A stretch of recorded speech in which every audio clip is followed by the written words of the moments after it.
Our story begins 79,000 years ago. Metru is in a golden age. The jewel in its crown, the Great Temple, finally finishes construction.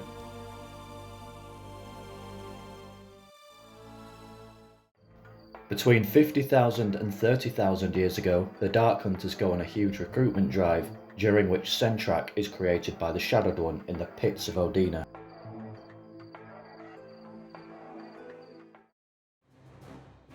Most notably, many of the members we would later know as the Piraka join the organisation.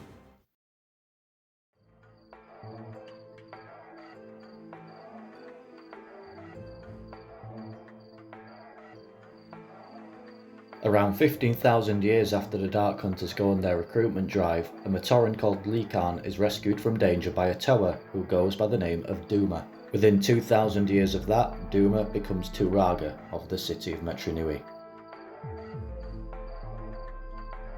Sometime into Dume's reign as Turaga, certainly prior to 4,000 years ago, the Shadowed One asks for a base in Metru, to which Dume refuses. 4,000 years ago, and the Toa Mangai are absent from Metru. The Shadowed One, undaunted by Dume's refusal, sends Avak, Radak and Vizok to Metru to free the mighty Kanohi dragon from its icy prison in a sea cave, forgotten to time, trapped there thousands of years before by a Toa team of old. With the Skakdi's combined efforts, the Kanohi dragon bursts free from its confinement and plunges into the black waters, relishing its long-yearned freedom. Remembering its last encounter with the city's residents, the Kanohi dragon tries to find a way to the source of the heat, the great furnace of Tar Metru, from underneath. Soon, its huge bulk is pummeling the walls of the archives. The Toa Mangai are recalled from their missions across the Matoran universe and descend on Metru to do battle with the infuriated Kanohi dragon, which is taking out the thousands of years of rage it has built up for its previous defeat upon the city. Turaga Dume, sequestered in his chambers in the Colosseum, is approached by the three Skakdi, who repeat the Shadowed One's demands. Despite the dire situation, Dume still refuses. The Turaga is saved by Toa Lhikan, Toa Nidhiki and 9 others, who oversee the 3 hunters leave the city on their skiff. The following battle with the Kanohi dragon lasts a whole month, until it is finally subdued by ice and sailed to the island of Zia, whose inhabitants offer it refuge.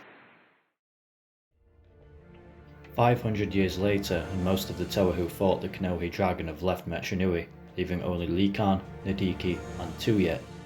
Lhikan and Nidhiki begin to find murdered Matoran and do battle with Dark Hunters Gladiator and Devastator. When another Matoran body is found, Tuyet tries to pin it on the Dark Hunters, unaware that Lhikan and Nidhiki had defeated them. Her treachery is laid bare, and after a destructive battle with her former comrades, is banished to the pit by the order of Metru.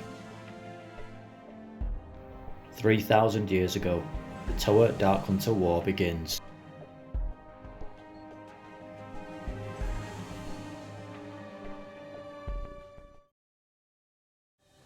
The Shadowed One, ever egotistical and not one to be refused, makes it his own mission to take Metru by any means necessary.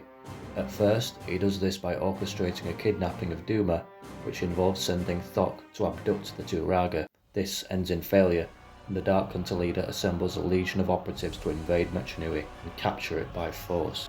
This brazen assault is a cause of much concern among the Dark Hunters, who up until now had been expected to rely on stealth and carry out assassinations and robberies, not all-out battle. Nevertheless, in the dead of night, the Dark Hunters enter the city in force, taking the Toa, supported by the Vaki, by surprise. The Matoran take cover inside their homes, while Turaga Dume takes refuge in the fastness of the Colosseum. Just like that, the Dark Hunters look poised to take the City of Legend. The Toa of Water stationed in Metru manages to avoid the enemies by swimming the ocean into a nearby island, where she is able to get the word out that the city is in peril and needs urgent support. Close to 100 Toa are called upon, enough to counter the Dark Hunter army and engage in brutal fighting in the streets of Metru. The war itself lasts for approximately 6 months, and it's during this time that Metru is given its famous epithet, the City of Legends, for most legends are about the dead. As the war rages, another from the Shadowed One's homeland offers to ally with the Dark Hunters, though the Shadowed One is suspicious of where his allegiances truly lie. The hunter, known as Tyrant, constantly undermines the leader's authority in an attempt to take control of the war himself. Offering him a chance to prove his loyalty to the Dark Hunter cause, the Shadowed One dispatches Tyrant, along with a small task force, into what he knows is a hopeless confrontation with the Toa. In the ensuing battle, the last that is seen of Tyrant, he is disappearing beneath the waves of the Silver Sea, swearing to take his vengeance on the Shadowed One. It is said that he still lives. Raydak fights in the war, likely as do the other future Paraka. The Shadowed One sends commands from Odina, with Ancient giving orders in the field on his leader's behalf. The Dark Hunter's war aims are to capture the city, not to destroy it, so are vigilant not to damage the city too much. Zones of control shift constantly as the Toa, led by Lhikan, base themselves out of the Colosseum. The cramped, intimate nature of the fighting meant there was limited use for vehicles, and the conflict mostly consisting of raids and street fighting. The Toa especially, we know, take heavy losses. Out of the couple of hundred who went to Metru, only a couple of dozen remained by the end of the war. That's not to say the Toa don't enjoy some successes. While most are killed in the shadows by stealthy Dark Hunters, Nidhiki and Lhikan rout many of the enemy forces. But both sides are in a sorry state. Work comes to a stop as Matoran hide from the carnage. The Shadowed One, having sent practically all his forces to the front line, sees his coffers in Odina begin to empty. He won't be able to finance the war for much longer without a decisive stroke of luck soon. The sun sets over Metru and Lhikan and Nidhiki are on patrol around Tar Metru. Nidhiki leaves 6 Toa at the Colosseum to guard Turaga Dume and links up with the Toa of Fire, who is worried that a particular Dark Hunter will attempt to assassinate Dume. Lhikan decides they should split up, and sends Nidhiki north while he goes west, before circling round to link up later. Nidhiki, not using his mask of stealth like Lhikan asked, goes to Gar Metru, where Dark Hunters Hakann and Lariska lie in wait. Lariska instructs Hakann to hold his position while she goes to face Nidhiki alone.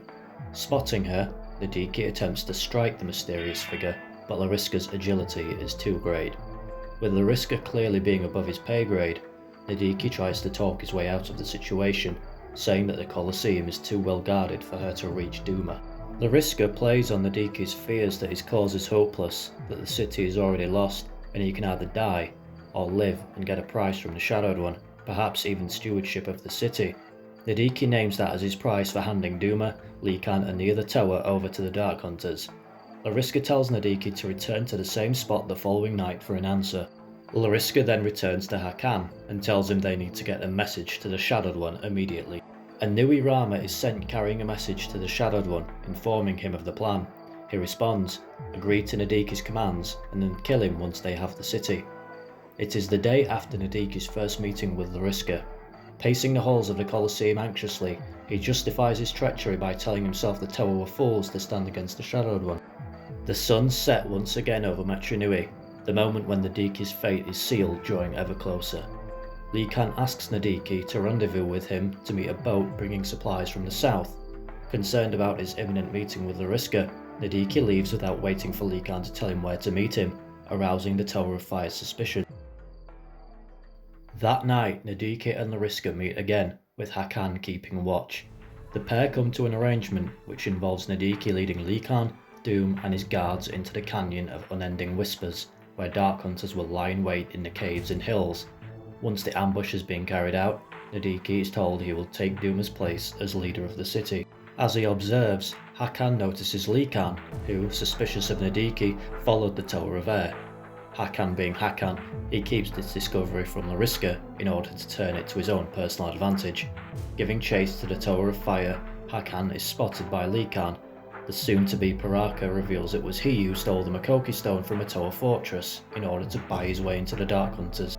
Now wishing to leave the organisation, Hakann offers the return of the Makoki Stone in exchange for letting the Dark Hunters leave Metru peacefully.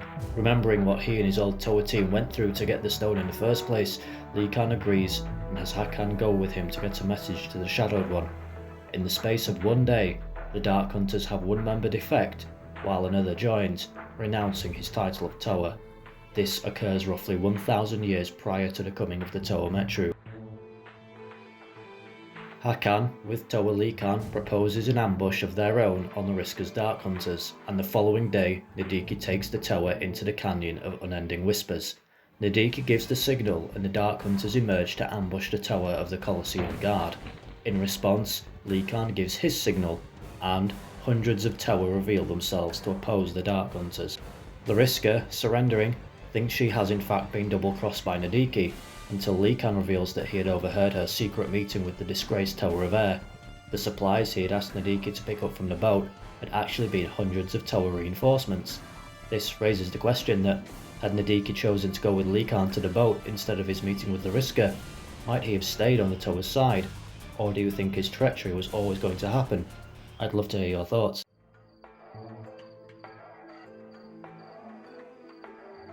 Lariska is made aware of the deal struck with the Shadowed One, and, along with the rest of the Dark Hunter force, returns to Odina, heads bowed in shame.